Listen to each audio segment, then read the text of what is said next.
Is Bordeaux en primeur dead? I think it's dead, and I think it's well dead, and I think it should be dead. Now I'm going to be controversial. You just told that on camera. I tell you, when I was in the auction business, some of the wonderful cellars I would visit to sell their wine was the people who died, and it was so obvious that they kept their best bottles for a special occasion, and then they died and not drunk them. I always say, like, don't wait for the special moment. No. I really got fed up with everybody selling and marketing very, very young wine. Nobody ever writes about the elegance and balance and the joy of mature wines. Can we tell that on camera? Well... Hi everybody, this is Agnes from No Sediment, and welcome to No Sediment Wine Podcast. Today, my guest is Master of Wine and wine educator who claims that he's still learning about wine. Of course. Christopher Burr. Did I pronounce your name correctly? Absolutely, Agnes. It's lovely to be here. Thank you for having us.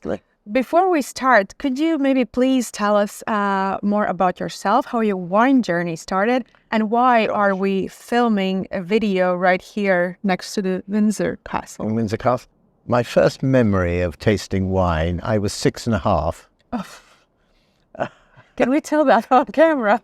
Well, I said to my father, "Father, can I join you?" And he said, no, you're far too young.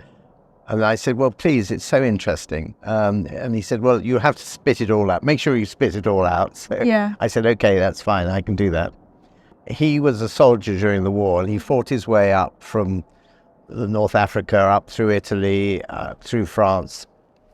And he always used to organize the officers' mess in a wine cellar because it was safer from shelling. And also the officers liked to have a glass of wine. So as kids, we used to revisit wineries on holiday because he made friends with wineries. And, I remember many in Italy visiting. But when he got to Paris, the Free French, under a chap called General de Gaulle, Charles de Gaulle, joined them in Paris. And the liaison officer between the French army and the British army was a man called Victor Lanson. Victor Lanson happened to own a little champagne house. And so father and he became good friends. Victor said to father, "Look, I'm thinking of a new wine for the British market. Can you come and taste it?" And so we went into his cellar. I invited myself along as a little boy. And he did what we know as the Van Clair tasting. So where he shows wines from the different grapes, the different vineyards, and then he adds in reserve wines, older wines, and he showed us the individual wines and then the final blend. Yeah. And I was so fascinated with that. I think that probably started my journey. Okay. I can still remember it. Yeah. So you asked how did I start. Well, then as a schoolboy, after chapel, I used to invite the headmaster and his wife for a glass of sherry in my study. As a schoolboy? As a schoolboy. I used to buy old sherry or old Madeira from Berry Brothers and Rudd when I was about 15 or 16 as a schoolboy. And they were so good, the headmaster. And then my housemaster said, "Can I come as well?" So we had, after chapel on the Sunday morning, we would have a little sherry party. And I set up a wine tasting club as a schoolboy because there was a schoolmaster who loved his wine. Yeah. And I used to invite winemakers to come along. Really? Yeah. Wow. Then the university, I was lucky enough to go to Cambridge and they had wonderful cellars. So, I fell in love with old wines because they bought wines from every vintage and we had lovely old wines there. I probably learned much more about tasting there. Although I was lucky enough that father would occasionally produce something really good. I remember he was very fond of the 53 vintage and the 61 vintage. So when I would come home from school, I would often ask if we could have that. So I was very lucky. Then I wanted to become a musician. And because I played in the National Youth Orchestra, I played a lot of music. I was a music scholar at school. And so I went to the Royal College of Music. And I was offered my first job after that in a London Symphony Orchestra. And I went back to my father, aged about 21, I suppose, 21, 22 then. Said, Father, I'm off your hands. I've got my first job. And he said, okay, boy, what are you going to get paid? I said, well, it's £700 a year. Oh, no. And he said, you stupid boy, that's not, your flat in London cost you twice that. I mean, this is back in the early 70s. Yeah. 1970s. So anyway, so he said, I'll send you to business school. So he sent me to business school. And then after that, I went into my other passion, which was wine. So I went to work for Alexis Lachine in Bordeaux, who I'd already knew because I used to go and pick grapes as a schoolboy in the summer holidays. Yeah. And stuff like that. And so I went there and lived in Château-Lascombe and worked in the vineyards and showed people around. I remember actually I was staying at Chateau Prieuré Lachine, which was his home. And Alexis, he married a Hollywood film star. And he would fly in with all these Hollywood friends for the weekend unannounced. I suppose this was about 1975, 4 or 5. The French government gave a subsidy to the Bordeaux producers to build a reservoir because it was a time of drought and they wanted more water. And so everybody built a swimming pool in their chateau, paid for by the government. Perfect. So I would go and have a swim after working in the vineyards or working in the cellars. I'd go and have a swim, and then I would dry myself off, and then I'd go, and he had a grand piano in his drawing room, and I'd sit at the piano and play a few Ivan Novello. I'm not really a pianist, I'm a violinist, but I'd play a few numbers just for fun. And I remember doing that, and Alexis with his party from Hollywood arrived, and I was sitting there, and I was just wearing a pair of swimming trunks, so all they could see was naked legs and naked top. And Alexis introduces me, said, oh, this is Christopher Burr. He's an Englishman who sits here in the nude and welcomes us by playing the piano. I went completely scarlet, as you can imagine. Anyway, so I started with Alexis, and then he sold his business to Bass, the brewing company here, and I came back to work for them in East London, bottling wine, which was in the old days we used to bottle out of wooden casks. We ship casks and bottle it here, and then I bottled bulk wine as well. I mean, we had huge tanks of bulk wine which we used to ship in bulk from Austria-Hungary and Bulgaria, and we used to ship from Cyprus.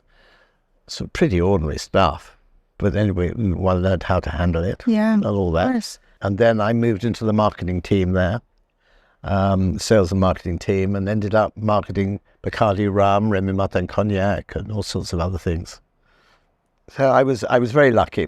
And then I remember, because Bass bought Hedges and Butler, the company was called, I got to sort of director level, and at Christmas, the chairman of Bass came to sit next to me for our Christmas lunch, and he said, Christopher, we don't make much money out of wine, we make much more money out of beer. Why did you come to the beer business? So I said, well, I don't know anything about brewing beer or anything like that. He said, well, we'll teach you. You can keep your company car, you can keep your salary, we'll start you at the bottom. So I started right at the bottom, selling beer to working men's clubs and pubs and everybody in the Midlands. And it's the best thing I ever did, because it taught me how to sell. Yeah. It taught me how to, a whole new thing. And eventually I did quite well. Only because I worked out that the working men's clubs in the Midlands here all had their committee meeting on a Sunday morning. So I would go and see them on a Sunday morning. No other salesman goes on a Sunday morning. Yeah. And I'd buy them all a glass of beer. And so I got all the business. And so I did so well, they promoted me. I became a director. I ended up running 2 or 3 breweries and 3,000 pubs or something, a long time ago. And then we had a prime minister called Margaret Thatcher, who decided that the beer industry was a monopoly or an oligopoly. We brewed the beer, we owned the pubs, and so we made all the money. Yes. Yeah. So she said you can only own 2,000 pubs, and we owned 13 breweries and 11,000 pubs at Bass. And so we had to get rid of all our pubs. And then when she did that, I thought, well, I'm going to go back into the wine business. So I went to work for Robert Drouhin in Burgundy. Mm-hmm. And I remember going to Burgundy and saying, Robert, I don't really know much about Burgundy because I started in Bordeaux. And so he said, don't worry, tomorrow we'll go, I'll show you around.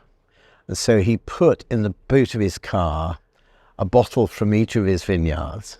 And then he took me to each vineyard and we opened a bottle and he tasted the wine from each vineyard.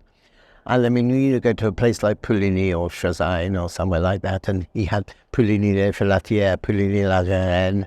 And then we went into Montrachet and up into Chevalier Montrachet. And he opened a bottle in each one. And they're all within sight of one another. But they all taste totally different. And he explained why they taste different. Yeah. The soil, the exposure to the sun, the drainage, everything. And I learned, in one day, I learned a huge amount about Burgundy. It's extraordinary. Yeah, wow. Anyway, impressive. So that's how I started anyway. That's how you started. And why are we here? Why are we here? Why are we here? Well, a few years ago, about 6 or 7 years ago, I get a phone call from a chap who said, my name is such and such and such, and I'm the keeper of the Privy Purse. I'm working at Buckingham Palace, and I want you to do a job for me. And I thought he was a spoof call, so I put the phone down. Wrong number. Yeah, I thought so. So anyway, he rings back. And he said, he explains who he is. And I said, well, what do you want me to do? He said, because I used to, I ran the wine department at Christie's, so I used to value valuable cellars. And he said, we've got private family cellars of members of the royal family, of not for government hospitality, for entertaining, which is most of the wine. But we've got government family cellars in all the great family houses from Balmoral in Scotland and Sandringham in East Anglia and here. And I ended up here, and I was looking in the cellar there, and there was some really quite interesting. I was actually, I probably shouldn't tell you this, but there was some quite cheap New Zealand Sauvignon Blanc and Argentinian Malbec. Okay. So the chap anyway said, come and have a supper. And I said to him, he asked me, is there anything any good there? I tell him about this, and he said, well, that was Her Majesty would never let Prince Philip spend any money. Oh. But I said, but there is also some really good stuff as well. Yeah. I found a few bottles of 1834 Hochheim sent to Queen Victoria and Prince Albert for their wedding. And he said, well, what's that worth? And I said, well, it's priceless. I mean, the provenance of that is very special. And he said, well, it would be very vulgar to sell it. Why did we try a bottle? So we had a bottle of stuff. Anyway, so that's how I ended. Anyway, I did say, is there anywhere I can come? And he said, I chose this particular house because it's got a garden and I've got some vines planted here. Yeah. And I've also got a cellar which goes under the Castle Hill, which was an escape route in the Middle Ages. Just in case you need that. Well, it makes a good wine cellar. Oh, yeah, that's true. Yeah. So that's why I'm here. Beautiful story, and thank you for having it. But the first time we met, you talked about your passion for mature wines. So what is it, in your view, that bottle age can give to a wine that young wines cannot deliver? Well, firstly, I would say, not to answer your question, but as a sort of preamble, I really got fed up with everybody selling and marketing very, very young wine. Mm-hmm. And even journalists writing about the latest vintage and zingy fruit and nobody ever writes about the elegance and the mature and the balance and the joy of mature wines. It's very rare that you see that. And the consumer doesn't understand. They think if the wine's old, perhaps it's past its best and someone's trying to get rid of it, or it might not be in good condition. So there's a nervousness about old wine. But your question was, why do I love old wine? Well, take white wines to start with. Yes, fine when they're young, they're fresh, they're fruity. I mean, we had one at lunch today with some scallops, and the lemony acidity is great with the fish. Fine. But, I mean, take a white Burgundy. I mean, the oldest white Burgundy I had with Robert Drouin, I think, was from 1945, or more actually, from 1945. Still fabulous. I mean, rich, honeyed. Not sweet honeyed, but just honeyed in texture and in flavour. But not only that, I mean, when I do wine lectures not for MW students like yourself, I may do it for other people. I get on a chair, and I stand on the chair, and I say, can you imagine I was an aeroplane? And this wing is fruit, and this wing is acidity. This is the body of the aeroplane, and the kerosene is the alcohol. And if you've got too much acidity and not enough fruit, it tastes tart. And if you've got too much and not enough acidity, it tastes sort of flabby and bland. And you need intensity of body, and which develops with age, slow oxidation. And you don't want to be able to tell the acidity. You don't want to be able to see the vapor trail of the aeroplane. And they all remember the aeroplane. Yeah. So they remember about balance. And balance, for me, is one of the greatest things that, even with a young wine, at least 5 or 6 years, starts to bring. And it's so wonderful to see Chateau Latour releasing their wines when they're 5 or 6 years old, because they start not only to bring balance and elegance, the tannins are starting to round out and soften, and it's starting to become more gentle, and you're starting to get the flavours from the fruit, not just primary fruit flavours. You're starting to get secondary fruit flavours, and then after 20 years you start to get tertiary flavours. You start to get sort of umami. And who talks about umami in wine? I mean, umami is wonderful, and it fills the mouth. And can you imagine an old Latour? Actually, even I did a tasting recently of 81 Latour versus 82 Latour. The 82 Chateau Latour is £3,000 a bottle now, something like that. The 81 Latour is less than £300 a bottle. And I did a blind tasting with knowledgeable people, collectors. And I said, which one do you prefer? And they said, well, we like the first one, but we slightly prefer the 82. Okay, I agree with them. But they loved the 81. They said, this is such a good wine. When I told them what it was, they said, well, we will never dream of buying. And it's so interesting that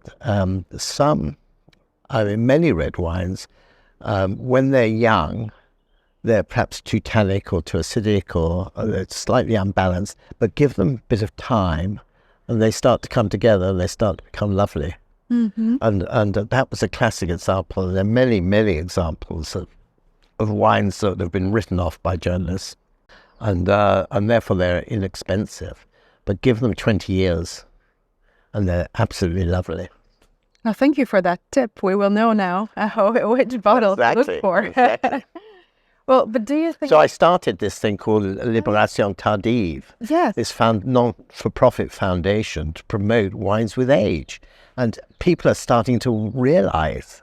I've got Jancis Robinson's very supportive, and Hugh Johnson's very supportive. A number of very good commentators realise that actually we'd forgotten how wonderful wines, and we don't talk about it, and consumers don't realise that actually, unlike any other alcoholic beverage, really, unless you're keeping old whiskey or old brandy in a cask, but look at the price of those.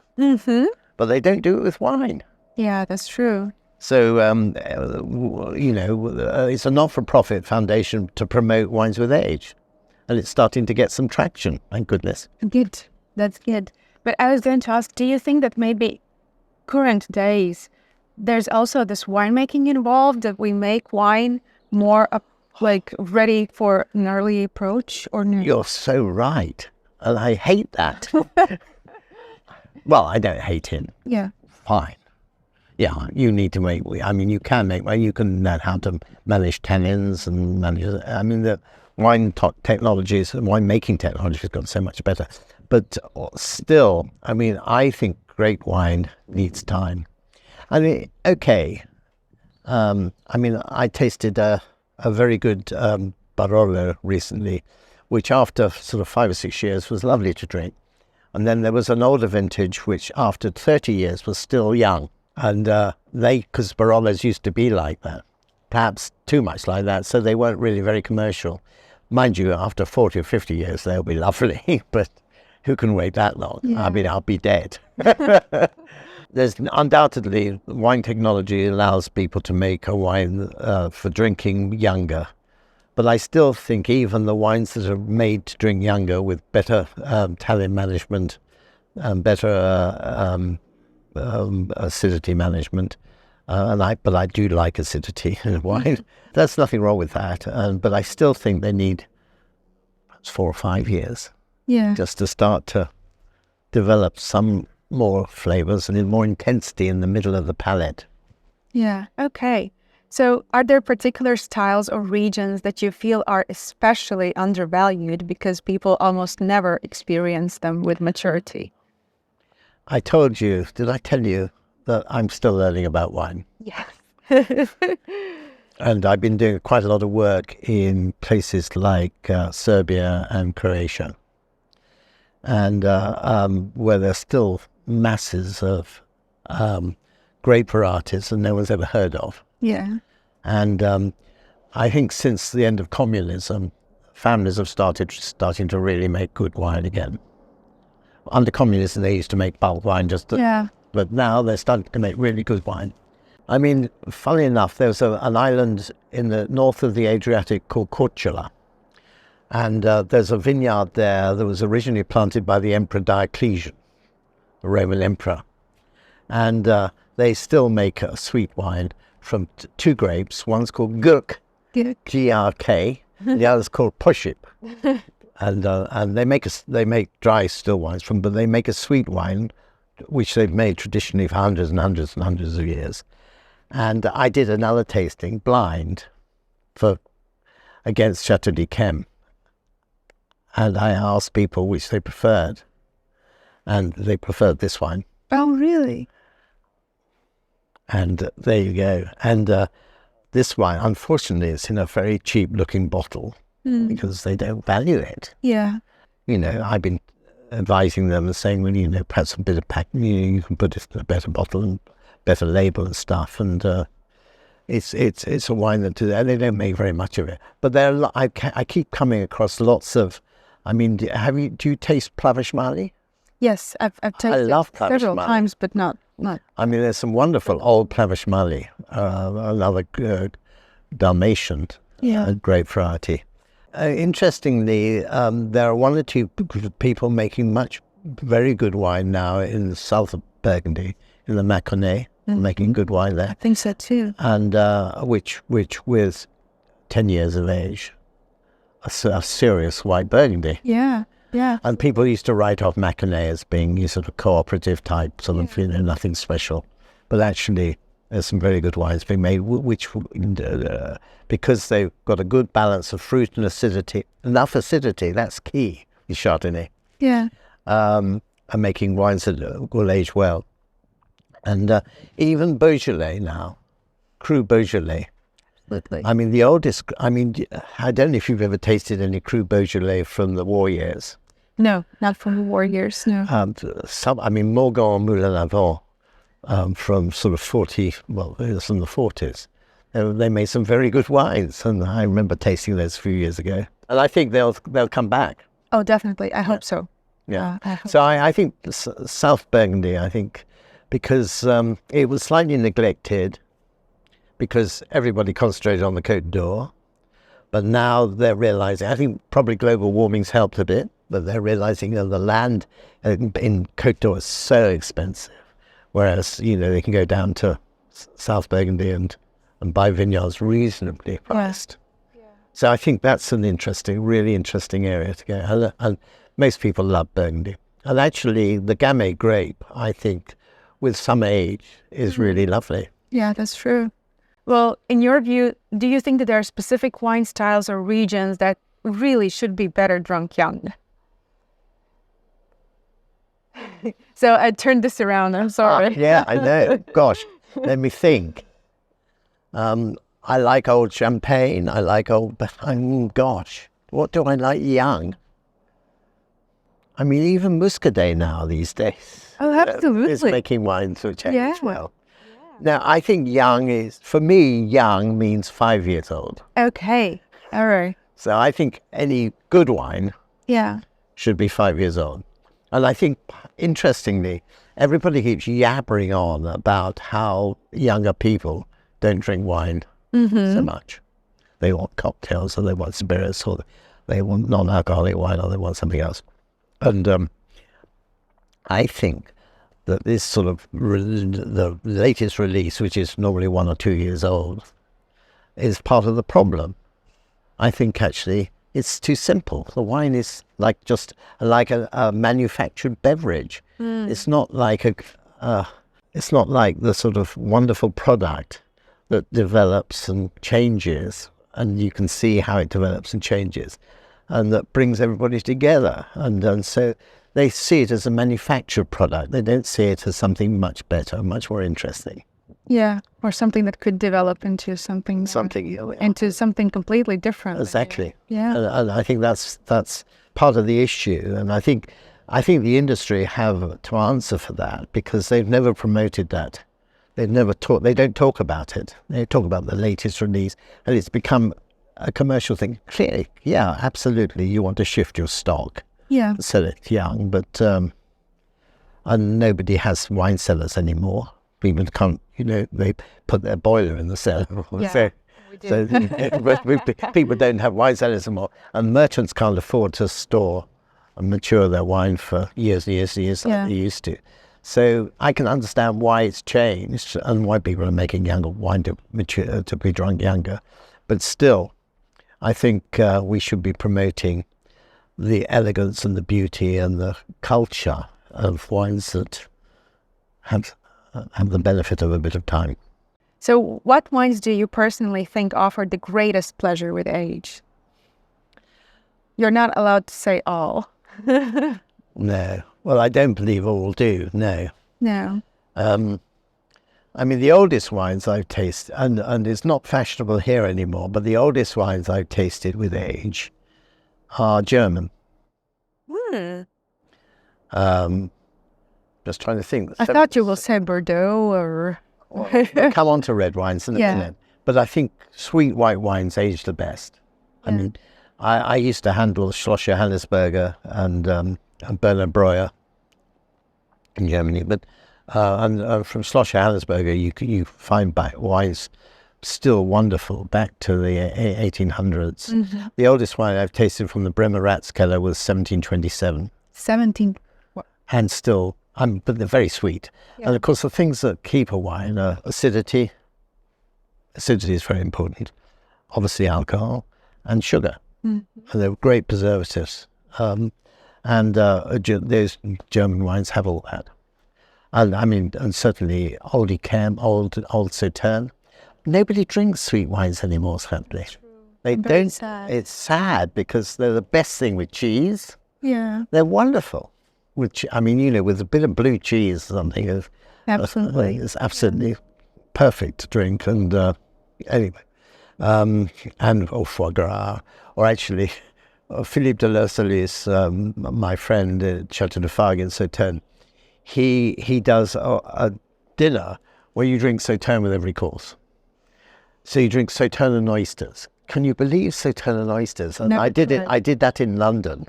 And of course, Sauterne has masses of acidity. And in the 20s and 30s in this country, people used to drink sweet wine with oysters, but no one does it. They all drink dry wine now. It's got the acidity to counter the oysters, but also it's got all sorts of other complexity, and it works. Then we had duck à l'orange. He said, don't worry with the à l'orange. The Sauterne does the à l'orange bit, because it's good. And so we had duck, we had foie gras, we had duck, and we had blue cheese. Fabulous. Perfect. Okay. You can do it. Undoubtedly, sweet white wines last the longest. Yeah. Not necessarily the best, the longest. Bordeaux, I mean, I worked in Bordeaux. I love Bordeaux. Was involved in buying Bordeaux at the wine committee in a London club. And we would buy en primeur and we stick it in the cellar because we still had a cellar there. And we wouldn't even think about selling it until it was 15 years old. And some a lot older than that. Some of the second wines of Chateau, which are very good, we might sell at 10 years old. Okay. Still impressive. But no, I mean, I think Bordeaux's are built to age because they've got tannin. Yeah. And so I think wines with tannin, I mean, I like old Northern Rhone wines, old Côte Rôtie, old Red Hermitage. They can age well. I mean, the wines from Hermitage in the early 80s are still drinking beauty, and they're wonderful. But so are the white wines from Hermitage from the 80s. They're still wonderful. I mean, these wines age. I mean, they're built to age, and they're a great joy. And incredibly, people don't value them, so you can pick them up reasonably inexpensively. Key is how they've been stored. Provenance, and that's absolutely the key. This is my next question. Oh. Because, so first of all, there are two ways how we can enjoy mature wine. So one is that we buy young wine and then we store it ourselves and then we open after 10, 20, 30 years. And then another option would be for me to buy already matured bottle. So in case of buying back vintages, how important are the factors such as provenance, storage conditions, bottle condition, reliability of the cellar? So which things should we really pay attention to? Well, if I can turn that slightly on its head. Please do. In Nebraska and Tunde, even from my experience, some of the greatest old wines I've tasted have never left the place they were produced in. So, I mean, if you go to Chateau Latour or you go to the First Gross, they have a library of old wines. And I think if Bordeaux, who've been suffering, so people are not drinking as much as they used to, want to really promote their wines again, they should be keeping back some of their wines, particularly the vintages that don't show well on first release, keeping them back, and then till they're really lovely. The thing is, though, can they get the price for that wine? And at the moment, they can't. So I think until the consumer understands the joy of wonderful wines with age, and they can get a decent price for holding their wine back, that's not going to happen. So I think the industry's job is to show the consumer how good wines with age can be. But to come back to your question, storage conditions are absolutely essential. In this country, we're very lucky in that it's pretty cold and damp. But we've got some very good warehouses, bonded warehouses, where people can store their wine. In fact, I was down in Kidderminster, which is in the sort of borders of Wales recently, where there was an old nuclear bomb shelter there, which is no longer needed. It's been taken over by a company called London City Bond.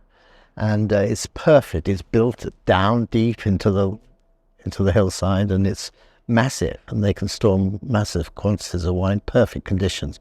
And they've got the right humidity. They measure the humidity, they measure the temperature. It's very constant, and it's perfect for long-term storage of wine. So there are places that can do it. So I think storage is absolutely essential. I think the good auction houses, because I'm a bit biased because I work for one. I did work for one, and I still advise a couple of auction houses. The good auction houses, you can pick up some really good old wines quite inexpensively. Okay. And it's worth looking around because most of them are online these days, so they can trade internationally. And it's worth looking at because there's some real snips, but you really need to pay attention to the fill height in the neck and the colour and not worry about the label, because the labels get damaged with aging, but it's looking at the level of the neck, whether there's any seepage or any, because the cork is key. And I think possibly if I was going to advise auction houses, I would say better pictures, better notes on provenance. It's not always known, because you get offered stuff and you're not sure how it's been stored. But you can tell these days. I mean, I used to have a very strong light. I could shine through the bottle to see the colour if it was a bit. There are ways of telling how well the wine's been stored. And I tell you, when I was in the auction business, some of the wonderful sellers I would visit to sell their wine was the people who died, and so the family wanted to sell off the wine. And it was so obvious that they kept their best bottles for a special occasion, and then they died and not drunk them. There's something very sad about that. It is, truly is. I always say, like, don't wait for the special moment. No, just enjoy. Enjoy. Yeah. And it was sad to see that. But yeah, storage is absolutely critical. And I think the auction houses should be showing the condition as well as they can. But there's some really good deals for consumers there still. Well, I kind of need that advice, because I will be honest with you, I feel a bit intimidated by the auction houses, especially the British ones. So could it be that maybe some of the generation, including myself, that we might maybe feel a bit, that this area of the wine is elitist or maybe slightly old-fashioned as well, and that we feel... Yeah, you're right. It has that slight feel about it. I tell you what we used to do in New York, where we were at Christopher's, we would have a pre-sale tasting. Yeah. And that was the best thing we ever did, because people could then tell for themselves.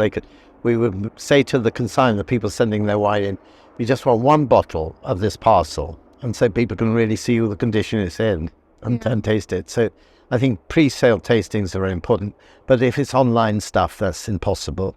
It is a bit of the, it has that feel about it. I don't know how we make it more fun.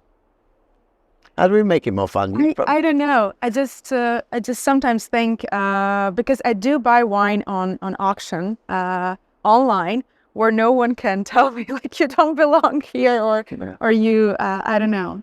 Maybe it's something in my mind, that I feel that imposter syndrome or something. Well, I think it's worth trying. Yeah, maybe I should. Yeah, I think it's worth trying. Don't spend too much. That's the thing. Yeah. Look for the good deals. Yeah, I will try to do that. Encouraged by you.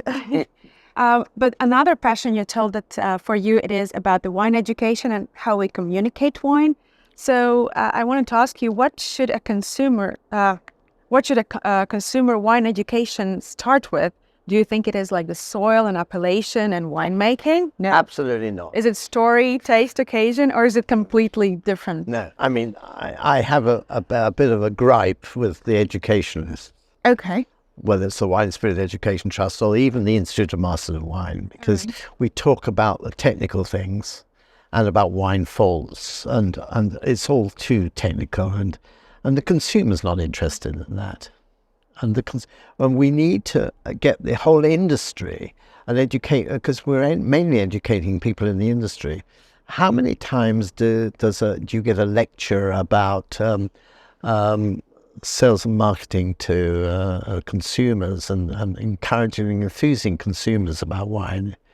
And that's so important. I mean, anybody can make great wine, but if you can't sell it and you can't enthuse the consumer and can't persuade the consumer that it's something that brings you together and you should have with them. But actually, what worries me is that we don't meet as families and as friends around the dining room table as much as we used to. True. And I think that's part of the issue with wine. Perhaps wine can change that. Mm-hmm. Perhaps wine can bring, because it does, and for thousands of years, you read the Bible, wine has brought people together. Yeah. And it still does. Yeah. And so perhaps wine can bring people around the table, whether it's a family or it's your mates, your friends, and you open an interesting bottle and you know. It's that we need to market. We need to market the culture, the sense of place, where it comes from, the history, all that makes it interesting. It's not lager, it's not cider, it's not gin. This is culture. That's true. This is real culture, and it's real interest, and it changes, and it's alive, and it brings people together. And that's what we should be marketing. Yeah. So would you agree if I would say that the younger generation is not uninterested in wine, they're just uninterested in the way wine is taught to them or presented to them? I think so. I think you're absolutely right. I think that's exactly the thing. They see it as just another industrial product. Yeah. It's on the masses of shelves. And actually, now I'm going to be controversial. Okay, I'm happy to.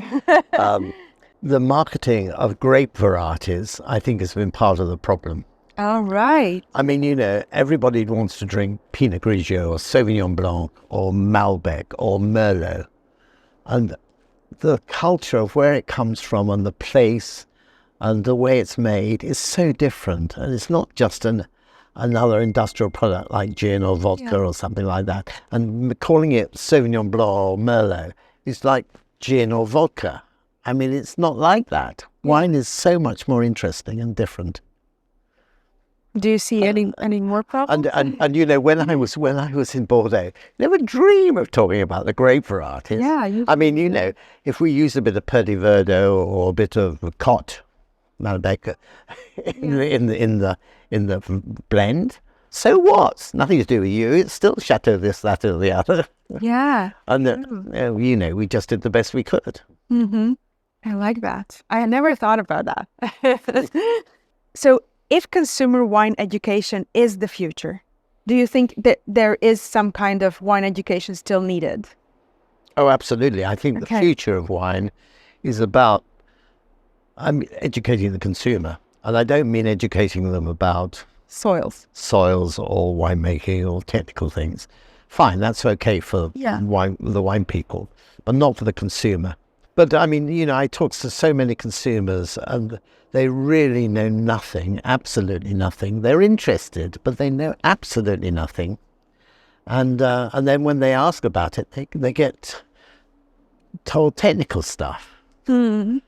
And you know, that's why I love doing education with consumer. I did one last week in the RAC club in Pall Mall. And I got up on the chair and pretended to be an aeroplane and all that sort of stuff. I would love to film that. Don't get on this chair.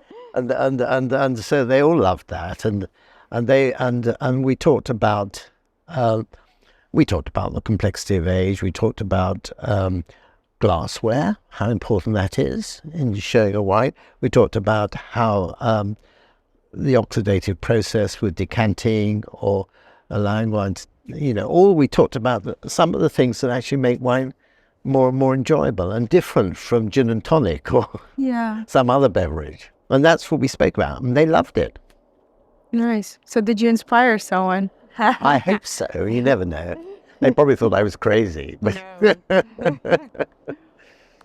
I wanted to also ask you, what are your thoughts on the notion that in order to understand more expensive bottles, the consumer must first be educated?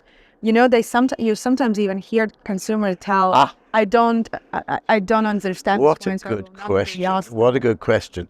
Do you know, as a marketing man, and so many marketing people know that consumers believe that if it's expensive, it's going to be good. And so a lot of people use price as a marketing tool to sell more, you know, because they think if it's expensive, it's going to be good. I have to tell you, at one stage I was marketing manager in this country for Krug Champagne. And Remy Krug used to come to me and say, Christopher, we've got to be the most expensive on the market because otherwise people won't think we're the best. You just told that on camera. Well, Remy, sorry, I apologise, Remy, if you see this. But he was right. It was the best. Yeah. And it is a beautiful champagne. It was the best. Well, it was one of the best. Yeah. Although, funnily enough, I've discovered Clos de Gouas in the last 20 years. Do you know Clos de Gouas from Philippe Nat? I think that's wonderful as well. And it's not quite as expensive as crude, but it still needs, the price has gone up a lot. Yes. The trouble is, I've got to be very careful about what I talk about. I remember in New York talking about Clos Saint-Hune, which is one of my favorite Rieslings from Alsace. And it was on sale in Christie's. And I think it was sort of $40 a bottle or something. Wow. This was, What a value. this was a long time ago. And I started raving about it and saying this is a fantastic deal. Now the price, I mean, Yeah. So I've got to be careful. I shouldn't talk too much about good deals, because then the price just goes up. Yeah. But yeah, it's a good question, because price has been seen as a marketing indicator. And I started a few years ago an app called, what was it called? What Wine? Was it called What Wine? Yeah, it was called What Wine. And we used to scan but you give some supermarket wines only. And I had a tasting group who would taste all the wines blind from supermarkets, and we would value them. And there was no relationship between what was in the bottle, the wine, and the price on the shelf. Absolutely no relationship. Some of the most expensive wines were not that good, and some of the reasonably priced wines were really good. Yeah. I mean, and okay, the packaging was very different, and the relationship of quality and price is quite a big subject, and I don't know. I think in terms of educating the consumer, I think you have to. Everybody says, well, it's what you like. Sure, it's what you like, but I think I was taught as a kid what was good in a wine. And I still judge a wine by those rules. Yeah. And the rules were balance. In other words, it doesn't taste sharp, or it doesn't taste flabby, or it doesn't taste tannic, or it doesn't taste... So a nice balance. It doesn't taste too alcoholic, and that's one of the problems recently. Alcohol levels, I think, sometimes too high. So you get more alcohol, and so you don't get that balance, which brings elegance. Then persistence. Is it persistent on the mouth, and does it last? And a persistent wine, you only need to sip and drink a little bit. You don't need to gulp it, because it with food it just does the job. Yeah. So persistence, and then length, and so the balance, elegance, persistence, that's how I judge it. But do people talk about that with the consumer? Rarely, definitely. And it's not complicated. Yeah. It's not complicated. Yeah, that's true. And I got, again, a bit of a gripe with wine competitions, because having been to wine competitions, and there are a lot of people there, some who know a lot about wine, some who don't know a lot, but they're good tasters.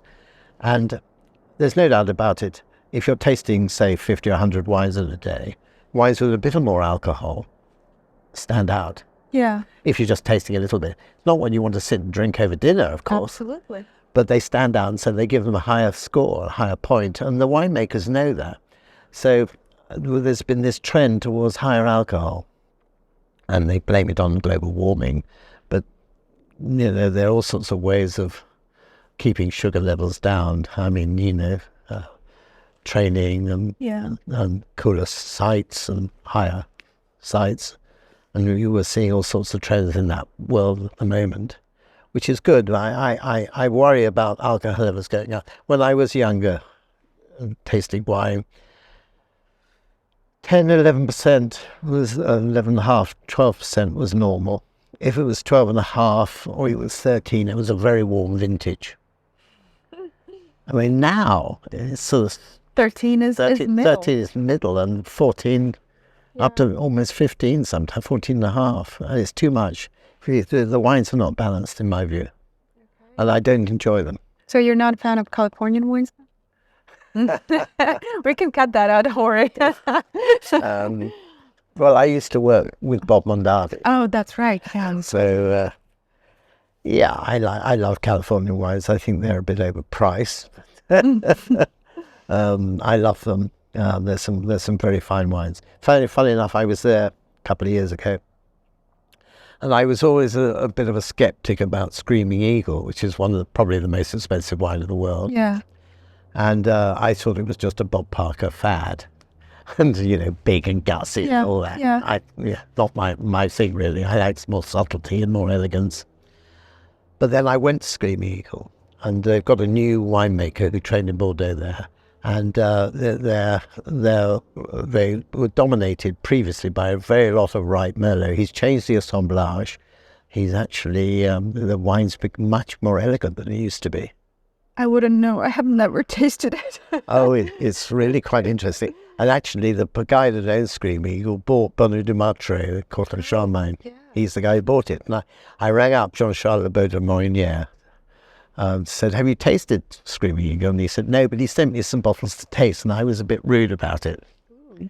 And then I went there and tasted it again, so I had to ring up Jean-Charles, and I said, actually, it's much better than it used to be. But I was quite interesting. I sat next to Bob Parker at a dinner in New York a few years ago, and he was very honest with me. I mean, we were tasting, actually, Chateau Latour. We were doing it because Artemis had bought a shareholding in Christie's I was working for. And so we did a vertical tasting of Latour from, I think, 1861 to 1961. Wow. And I was sitting next to Bob Parker, and he admitted to me, he said, I didn't really understand old wines. I've learnt a lot. I was honest of it. He also said, actually, I'm not smelling as well as I used to, which was honest of him, and so he's got people helping him. But we all do that. I mean, our nose with age is not as acute. I mean, my little boy, he can smell everything. His nose is so acute. Yeah. I mean, as long as it's balanced, and California are very good with higher alcohol in actually keeping the acidity and the fruit and keeping the balance of the wine, because they've been doing it ever since, for the last couple of 100 years. And so the best ones. But actually, interestingly, when I started with Bob, most of the vineyards were in the valley floor in Napa. And now gradually they're going up the slopes, so slightly cooler sites, because they're understanding the importance of acidity. Yeah. Before my last question, or second to last, so is there something that you wanted to talk about and I didn't ask you or we didn't tackle?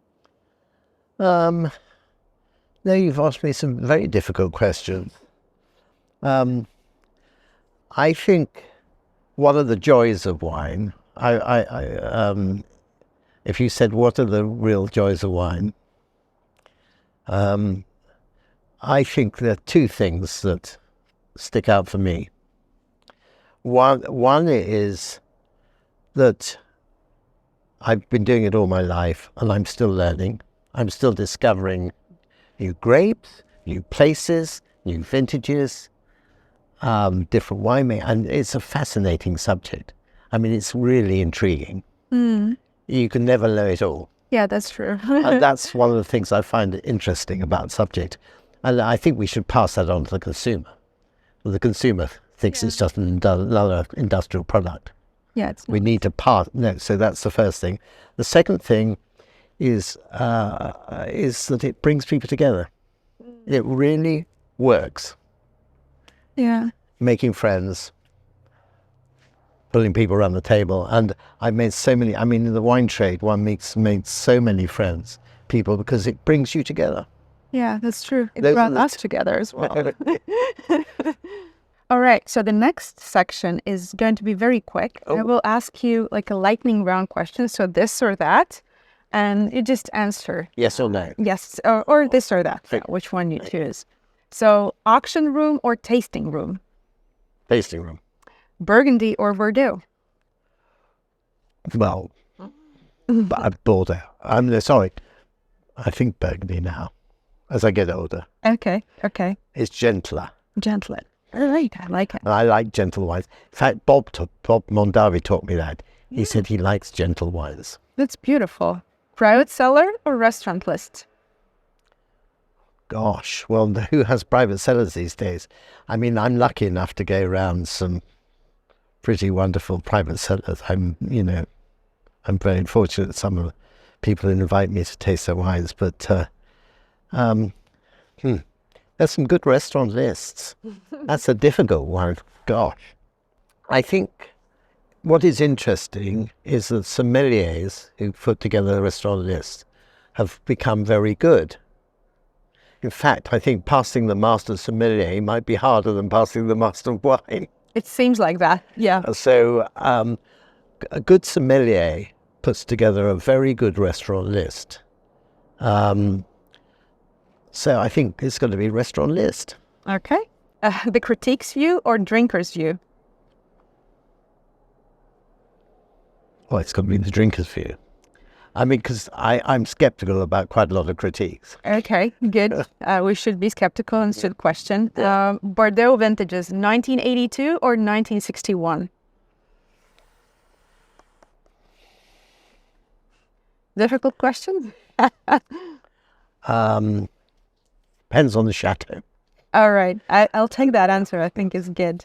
Bordeaux vintages too. And actually, big bottles. Big bottles, magnums. Magnums. Okay, double magnum. If you're going to buy the greatest Bordeaux, buy big bottles. All right. Another question about vintages. Bordeaux vintages, 2010 or 2016? Well, 10 because it's got more age, but I still think it's young. Okay, all right. I mean, I'm talking about the top wines. Yeah, true. Provenance or bargain? Gosh, provenance has got to be so important. Okay. Blind tasting or informed drinking? Sorry. That's the same thing, isn't it? I mean, blind tasting, all my friends do it to me. I can't go anywhere without them putting a glass in front of me saying, Christopher, what's this? Yeah, Funnily enough, there was a tasting company called Inigo Wines, I think they're called. I went to a couple of weeks ago, and they had a blind tasting table there, and everybody was invited to blind taste and write what they thought and put it in the thing. And I thought I got it completely wrong. But the day before yesterday, I got some champagne sent to me because I apparently got them right. You won. They won. Oh, perfect. Yeah. I had no idea what they were. Yeah. I obviously made a good stab at it. Congratulations.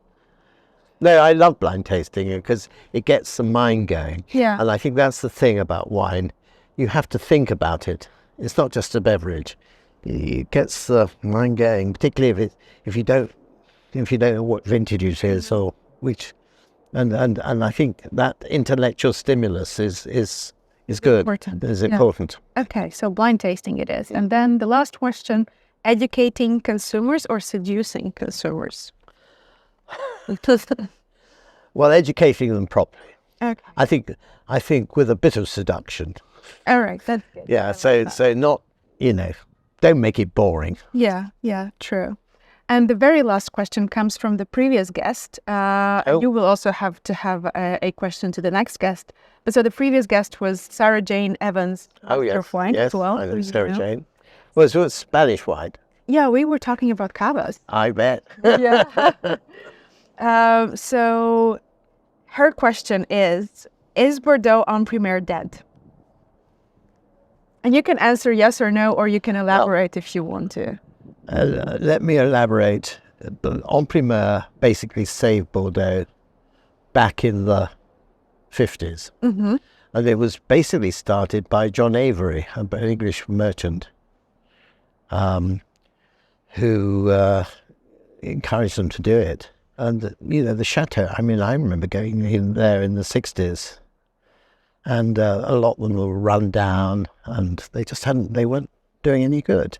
And the cash flow of en primeur saved the business, saved them. And they were able to invest and make better wine through the 70s and 80s and 90s. And then they started pricing en primeur, in my view, too highly. Mm-hmm. So now, I mean, you can buy mature wine cheaper than you can buy en primeur, which is loopy. Yeah. So I think now Bordeaux is making really good wine, and they've got lots of wine to sell. I think it's dead, and I think it's well dead, and I think it should be dead.